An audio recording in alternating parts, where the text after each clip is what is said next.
बिस्मिल्लाहिर्रहमानिर्रहीम। स्टूडेंट अस्सलाम वालेकुम, मैं हूं आपका मैथ का टीचर तनवीर अहमद। तो हम सेकेंड ईयर की मैथमेटिक्स कर रहे हैं, चैप्टर नंबर 2 स्टार्ट किया हुआ है। 2.2 एक्सरसाइज, पहले क्वेश्चन का लास्ट पार्ट हम कर रहे हैं। पहले क्वेश्चन का लास्ट पार्ट क्या है? ये है 5। ठीक है, 5 पार्ट है पहले क्वेश्चन का, 5th पार्ट है। तो इसमें कहता क्या है जी, find the derivative from the first principle method with respect to the independent variable. अब जो इंडिपेंडेंट वेरिएबल होगा उसके रिस्पेक्ट हमने डेरिवेटिव मालूम करना है। यहाँ पर हमें बाय फर्स्ट प्रिंसिपल मेथड का के जरिए कह रहा है। अब आपने याद रखना है कि ये इनडायरेक्ट का एक नाम है, इनडायरेक्ट मेथड का एक नाम है। इनडायरेक्ट मेथड के 3 नाम होते हैं, जिनमें से फर्स्ट नाम क्या है? By first principle method, second by definition, third ab initio method. अगर इन 3 नाम में से किसी एक नाम का जिक्र करेगा तो हम सेम प्रोसीजर से क्वेश्चन सोल्व करेंगे। इनके बेसिक स्टेप होते हैं, अगर वो आपको बेसिक स्टेप याद हो गए तो क्वेश्चन सोल्व करने में कोई परेशानी नहीं होगी। ये क्वेश्चन लेंथी ज़रूर होता है। जो डायरेक्ट मेथड है वो ज़रा 2 स्टेप में सोल्व रहता है। इनडायरेक्ट मेथड है ये काफ़ी लेंथी होता है। इनके बेसिक 4 स्टेप होते हैं, 4 स्टेप को भी सिंप्लीफिकेशन करते करते तकरीबन 12-15 स्टेप बन जाते हैं। तो सबसे पहले हम इसके बेसिक स्टेप देखते हैं। तो बेसिक स्टेप में क्या है जी, पहले एफ ऑफ एक्स है, हमें फंक्शन दिया जाएगा कोई भी, उस फंक्शन को हम नाम दे देते हैं एफ ऑफ एक्स। से पहले स्टेप ये होता है कि जो फंक्शन हमें दिया है उसमें इंक्रीमेंट करते हैं, उस इंक्रीमेंट को बोलते हैं डेल्टा। वेरिएबल एक्स इन्वॉल्व है तो डेल्टा के साथ एक्स आ गया। दूसरा स्टेप जो होता है कि जो हमने फंक्शन इंक्रीमेंट वाला लिया होता है उसमें से ओरिजिनल फंक्शन को माइनस करते हैं, हमारे पास सेकंड स्टेप आता है। थर्ड स्टेप में हम क्या करते हैं? सेकंड स्टेप को डेल्टा एक्स पर डिवाइड करते हैं तो हमारे पास थर्ड स्टेप बनता है। फोर्थ स्टेप में हम लिमिट अप्लाई करते हैं। कौन सी लिमिट होती है? Delta x approaches to 0। कहाँ पर लिमिट अप्लाई करते हैं? हमारे पास जो थर्ड स्टेप होता है वहां पर लिमिट अप्लाई कर देंगे तो हमारे पास फोर्थ स्टेप आएगा। स्टेप बहुत इजी है, याद करने में कोई परेशानी नहीं होगी, क्योंकि हर अगला स्टेप पिछले स्टेप से ही निकलता है। अब जैसे कि ये फंक्शन है, फंक्शन में इंक्रीमेंट किया तो पहला स्टेप आया, इंक्रीमेंट वाले फंक्शन में से ओरिजिनल फंक्शन निकाल दिया, दूसरा स्टेप आया, दूसरे स्टेप को डेल्टा एक्स पर डिवाइड किया, थर्ड स्टेप आया, थर्ड स्टेप को उस पर लिमिट अप्लाई की तो फोर्थ स्टेप आ गया। क्वेश्चन के स्टेप याद करने में कोई परेशानी नहीं होगी। इसको सामने रखते हुए, इन 4 स्टेप को सामने रखते हुए हम क्वेश्चन सोल्व करते हैं। तो ये जो फंक्शन दिया गया, हमें अलजेब्रिक फंक्शन दिया गया, बाजू का हम यहाँ ट्रिग्नोमेट्रिक फंक्शन भी दे सकता है, कोई भी फंक्शन दे सकता है। इस क्वेश्चन में हमें अलजेब्रिक फंक्शन दिया हुआ है। सबसे पहले हम इसको कोई नाम देंगे, तो हमने इसे नाम दिया, फर्ज किया हमने इस फंक्शन को y नाम दे दिया, 1/az-b होल की पावर 7। तो ये आ गया हमारे पास फंक्शन का भी सिर्फ नाम दिया और कुछ नहीं किया। अभी स्टेप को स्टार्ट नहीं किए, तो अब हम स्टेप ये स्टार्ट करेंगे। पहले स्टेप में क्या करना होता है? इंक्रीमेंट। तो ये लेफ्ट हैंड साइड पर वेरिएबल है y, तो यहाँ जब भी इंक्रीमेंट करेंगे तो डेल्टा करेंगे, डेल्टा के साथ y लिखेंगे। राइट हैंड साइड पर फंक्शन है z, तो z के साथ जब हम डेल्टा ऐड करेंगे तो डेल्टा के साथ z लगाएंगे। यहाँ हम देखते हैं राइट हैंड साइड पर a भी है और b भी है। a और b जो है ये वेरिएबल नहीं है, यहाँ a और b कांस्टेंट कंसीडर किए जाएंगे। तो सबसे पहले हम पहला स्टेप स्टार्ट करते हैं। तो y था, y प्लस डेल्टा y आ गया इज इक्वल टू 1/a के साथ z है, तो z में हमने इंक्रीमेंट करना है, डेल्टा z आ गया, z plus delta z bracket बंद माइनस b होल की पावर 7। z पे जगह पर हमने इंक्रीमेंट किया। अब हम देखते हैं कि a जो है मल्टीप्लाई हो रहा है इन दोनों फंक्शन के साथ, इनको सिंप्लीफाई करेंगे और a को अंदर मल्टीप्लाई करेंगे। Delta y is equal to 1/az plus a delta z minus b whole की पावर 7। तो ये हमने a को मल्टीप्लाई किया और कुछ नहीं किया। अब हम क्या करेंगे? y को उठा के इक्वालिटी के इस तरफ लेके आएंगे, क्योंकि हमें पता होता है कि मैथ का रूल है कि जब भी हम किसी वैल्यू को इक्वालिटी के दूसरी तरफ लेके जाते हैं उसके साइन चेंज हो जाते हैं। साइन चेंज होने से मुराद ये होता है कि जो पॉजिटिव वैल्यू है नेगेटिव में चेंज हो जाती है, नेगेटिव वैल्यू पॉजिटिव में चेंज हो जाती है। तो लेफ्ट हैंड साइड पे बचा डेल्टा y। अब राइट हैंड साइड पे ये फंक्शन है, तो पहले ये फंक्शन लिखेंगे, az plus a delta z minus b whole की पावर 7 माइनस आएगा, उसके बाद y आ गया। अब हम क्या करेंगे? इसके क्वेश्चन नंबर 1 का नाम स्टार्ट से ही आपने दे देना है। अब हम लिखेंगे from equation number 1। Equation number 1 से क्या करेंगे, अब ये देखते हैं हम, यहाँ पर है y, क्या है यहाँ पर y, और y किसके बराबर है, इस वाली वैल्यू के। अब नेक्स्ट स्टेप में हम y की जगह पर y की ये वैल्यू पुट करेंगे और बाकी ये एज इट लिखेंगे। तो ये हमारे पास नेक्स्ट इक्वेशन बनेगी, delta y is equal to 1 over a z plus a delta z minus B whole की पावर 7, माइनस आएगा y की जगह पर y की वैल्यू पुट की 1 over a z minus B whole की पावर 7 आ गया। अब दो फ्रैक्शन है, दोनों फ्रैक्शन के दरमियान साइन माइनस का है, तो हमें पता है अगर दो फ्रैक्शन के दरमियान साइन प्लस या माइनस का हो तो उन्हें सोल्व करने का एक ही तरीका होता है कि एलसीएम के जरिए सोल्व किया जाता है। यहाँ पर हमें एलसीएम लेना पड़ेगा और एलसीएम डिनोमिनेटर वाली वैल्यू से लेते हैं। यहाँ पर अलजबरिक फंक्शन है और अलजबरिक फंक्शन के एलसीएम लेने का बहुत ही आसान तरीका होता है कि अलजबरिक फंक्शन को मल्टीप्लाई करके एज इट लिख देते हैं। अगर कोई कांस्टेंट वैल्यू होती उसका कोई और रूल होता है। तो हमारे पास यहाँ पर अलजबरिक फंक्शन है, तो हम अलजबरिक फंक्शन को एज इट लिखेंगे और इसको थोड़ी सी चेंजिंग करके लिखेंगे। वो चेंजिंग क्या होगी, अब इसको थर्ड वैल्यू भी लिखेंगे, वैल्यू तो थर्ड को यहाँ लिखेंगे, क्योंकि हमें पता है हम लिख सकते हैं, कैसे लिख सकते हैं, 2 + 5 7 होता है, 5 + 2 7 होता है। यानी कि दो वैल्यू जब जमा हो रही होती है तो उसको हम दोनों वैल्यू को आगे पीछे लिख दे तो कोई फर्क नहीं पड़ता, इसलिए हम इसको सेकंड वैल्यू को थर्ड वैल्यू की जगह पर लिखेंगे, थर्ड वैल्यू को सेकंड वैल्यू को। वो क्यों लिखेंगे, क्योंकि ये पहली दो वैल्यू और ये पहली दो वैल्यू सेम हो जाएगी इससे हमारी। तो ये आएगा a z minus B whole की power 7 into a z minus B plus a delta z whole की पावर 7। अब एलसीएम वाली वैल्यू को बारी बारी दोनों फ्रैक्शन से सोल्व करेंगे। पहले इस फ्रैक्शन से सोल्व करेंगे, तो किस तरह सोल्व होता है, सबसे पहले जो हमारे पास एलसीएम वाली वैल्यू है उसको हम नोमिनेटर बनाएंगे, उसके बाद डिनोमिनेटर जो होगा उसको हम, वो कहां से आएगा, डिनोमिनेटर जो पहली वैल्यू है, पहली फ्रैक्शन है, इसका जो डिनोमिनेटर है उसको बनाएंगे एलसीएम वाली वैल्यू का डिनोमिनेटर। तो ये हमने डिनोमिनेटर बनाया, इसके बाद सिंप्लीफाई करेंगे, ये दोनों वैल्यू सेम है, कैंसिल हो गई, हमारे पास ये वैल्यू बची। इस वैल्यू को मल्टीप्लाई करेंगे इस फ्रैक्शन के ऊपर वाली वैल्यू से, यानी कि नोमिनेटर से। यहाँ नोमिनेटर 1 है, 1 को जब इस वैल्यू से मल्टीप्लाई करेंगे तो हमारे पास यही आंसर आएगा, कोई चेंजिंग नहीं आएगी। उसके बाद माइनस है का साइन है तो माइनस का साइन लगा दी। अब अगेन एलसीएम वाली वैल्यू को एक बार फिर हम नोमिनेटर बनाएंगे और डिनोमिनेटर इस बार हमारे पास चेंज होगा।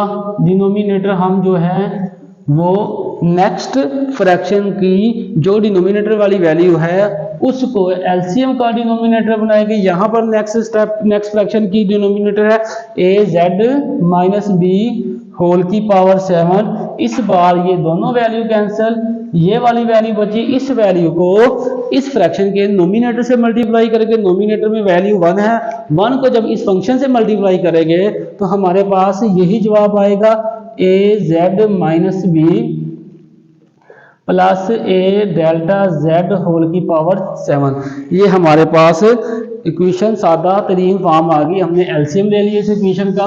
अब हम इसको सोल्व करेंगे। सोल्व कैसे करेंगे,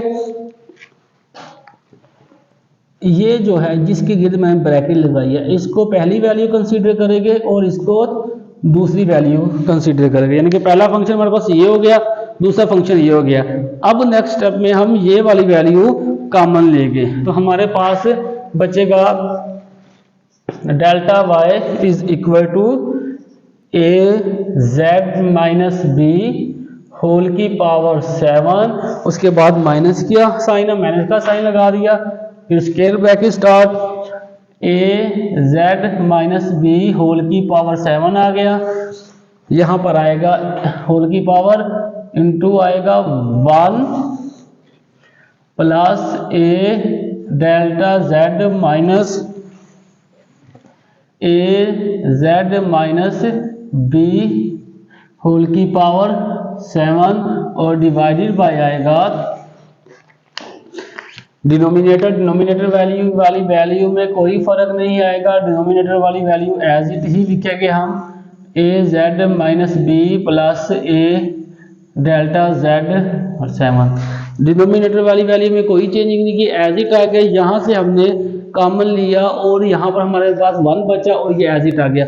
अब इस फंक्शन को किस तरह सोल्व किया मैंने यहाँ देखता हूँ, यहाँ आपको मैं सोल्व करके दिखाता हूँ। ये क्वेश्चन का पार्ट नहीं है, आप इसी इस तरह डायरेक्ट भी कर सकते हैं। अगर डायरेक्ट नहीं करना तो आप इसको भी ऐसे भी कर सकते हैं, क्योंकि क्वेश्चन बहुत लेंथी होता है इसलिए मैं यहाँ डायरेक्ट कर रहा हूँ। तो मैंने क्या किया, ये देखिए ए जेड माइनस बी प्लस ए जेड माइनस बी ओवर ए जेड माइनस बी ए डेल्टा जेड होल की पावर 7। क्या किया, ये पहली वैल्यू एज इट लिखी यहाँ पर, ठीक है। दूसरी वैल्यू में ए जेड माइनस बी मल्टीप्लाई भी किया, डिवाइड भी किया, दोनों कैंसिल हो जाएंगे और पीछे वाला स्टेप आ रहा है। तो मैथ के रूल के मुताबिक हम ये कर सकते हैं। अब ए जेड माइनस बी दोनों में मौजूद है तो हम कॉमन लेंगे, A Z minus B common लिया, यहाँ 1 बचा, उसके बाद प्लस का साइन है, प्लस का साइन लगा दी, यहाँ पर ये वैल्यू बाहर आ चुकी है तो ऊपर बचेगा A delta Z divided by A Z minus B whole की पावर, इसकी पावर भी 7 और इसकी पावर भी 7। तो ये वही स्टेप आ गया यहाँ वाला। अब वो दोनों की पावर 7 है तो मैं पावर सेपरेट करूँगा नेक्स्ट स्टेप में, बाकी वैल्यू को ऊपर से देखकर एज इट ही लिखूंगा, जस्ट जो है पावर सेपरेट होगी। ए जेड माइनस बी यहाँ पावर 7 अलग होगी और आएगा 1 plus A delta Z divided by A Z minus B whole की पावर 7। पावर दोनों फंक्शन को अलग अलग सेपरेट कर दी। अब डिनोमिनेटर वाली वैल्यू लिखेंगे, डिनोमिनेटर वाली वैल्यू में कोई फर्क नहीं आएगा, वो हम ऊपर से देकर नीचे एज इट ही लिखेंगे। तो ए डेल्टा जेड होल की पावर 7 आ गया। अब ये देखें ए जेड माइनस बी दोनों में मौजूद है तो हम यहाँ से कॉमन लेंगे, A Z minus B left hand side as it आ जाएगा, A Z minus B whole की पावर 7 कॉमन लिया तो यहाँ पर क्या बचा 1। ये 2 वैल्यू है, एक वैल्यू बाहर आ चुकी है तो दूसरी वैल्यू यहाँ लिखेगी, लेकिन उससे पहले माइनस है तो ये माइनस का साइन लगा दिया। 1 प्लस ए डेल्टा जेड ओवर ए जेड माइनस बी होल की पावर 7 और ये square bracket close divided by ये दोनों वैल्यू आ जाएगी, ए जेड माइनस बी होल की power 7 into a Z minus B plus A delta Z whole की पावर 7। अब ये दोनों वैल्यू सेम है तो ये कैंसिल होगी, इनको कैंसिल कर दिया। बाकी जो इस इक्वेशन में वैल्यू है उसे एज इट लिखेंगे, ये आएगा delta Y is equal to 1 minus 1 plus A delta Z whole की power 7 divided by A Z minus B plus A delta Z whole की पावर 7। अब हमारे पास एक थ्योरम होता है, वो थ्योरम हम यहाँ लिखेंगे और इसका रेफरेंस देंगे। तो ये होता है थ्योरम 1 प्लस एक्स होल की पावर n, ये किसके बराबर होता है 1 plus n x plus n into n minus 1 divided by 2 factorial और x की पावर 2 प्लस हो ऑन 3 डॉट लगाने के बाद छोड़ देंगे। 3 डॉट लगाने का ये मतलब होता है कि ये वैल्यू ऐसे आगे इन्फिनिटी तक जा रही है, वैल्यू रुक नहीं रही, आगे इन्फिनिटी तक जा रही है। इसको कंपेयर करेंगे इस वैल्यू के साथ, यहाँ ए जेड माइनस बी भी है तो वहाँ यहाँ 1 है, यहाँ भी 1 है, यहाँ x है, x की जगह पर हमारे पास a delta z over A Z minus b है और n की जगह पर हमारे पास 7 है। तो इस थ्योरम को कंपेयर करेंगे इसके साथ तो हमारे पास नेक्स्ट इक्वेशन बनेगी 1 minus into 1 plus n x है। तो n हमारे पास क्या है 7, x हमारे पास क्या है ये delta a delta z over A Z minus b, ये हमारे पास x था। उसके बाद प्लस है तो प्लस लगा दिया, फिर n इंटू एन माइनस 1 है, n हमारे पास 7 है, n इंटू एन माइनस 1 लिख दिया मैंने डिवाइडेड बाय 2 फैक्टोरियल। अब x की पावर 2 है, x हमारे पास ये है a delta z over A Z minus B whole की power 2 plus 3 dot so on, और ये ब्रैकेट क्लोज हो जाएगी। और उसके बाद डिनोमिनेटर में क्या लिखेंगे, A delta Z minus B plus A delta Z whole की पावर 7, ये मैंने लिख दिया।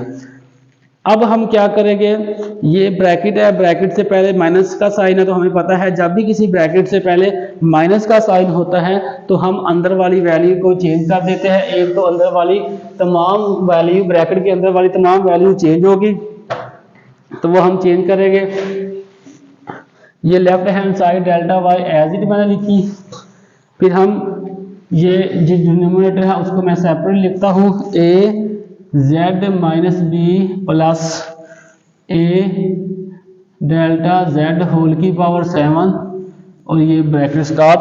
अब मैं ये वैल्यू लिखता हूँ, ये आ जाएगा 1, फिर -1, फिर आएगा प्लस, ये भी माइनस बनेगा, -7 ए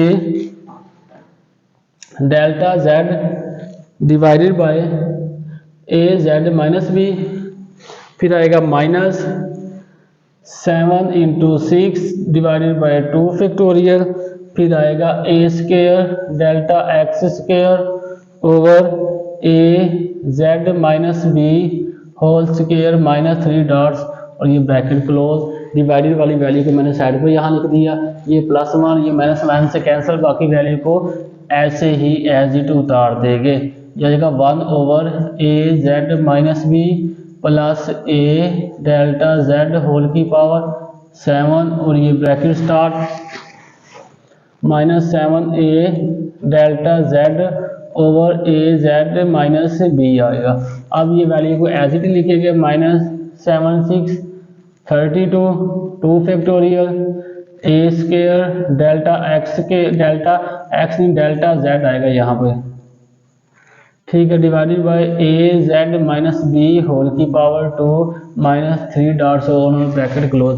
अब हम नेक्स्ट स्टेप में क्या करेंगे, नेक्स्ट स्टेप में डेल्टा जेड यहाँ भी है, डेल्टा जेड यहाँ भी है, तो हम डेल्टा जेड कॉमन लेंगे, तो ये बनेगा ए जेड माइनस बी प्लस ए डेल्टा जेड, तो ये डेल्टा जेड मैंने कॉमन लिया होल की पावर 7, यहाँ पर बचा -7 ए, ये डेल्टा जेड बाहर कॉमन आ चुका है, बाकी वैल्यू को एज इट ही लिख दिया। ये डेल्टा जेड बाहर कॉमन आ गया, 7 ऊपर था, एज इट लिख दिया, -42 ओवर 2 फैक्टोरियल लिख दिया, यहाँ पर ए स्क्वायर लिख दिया, डेल्टा जेड स्क्वायर है तो डेल्टा जेड एक बाहर जा चुका है, दूसरा यहाँ लिखेंगे, और नीचे a Z minus B whole square -3 dot और सो और ये ब्रैकेट क्लोज। अब यहाँ तक अभी सेकंड स्टेप सोल्व हुआ है। अब हम क्या करेंगे, थर्ड स्टेप।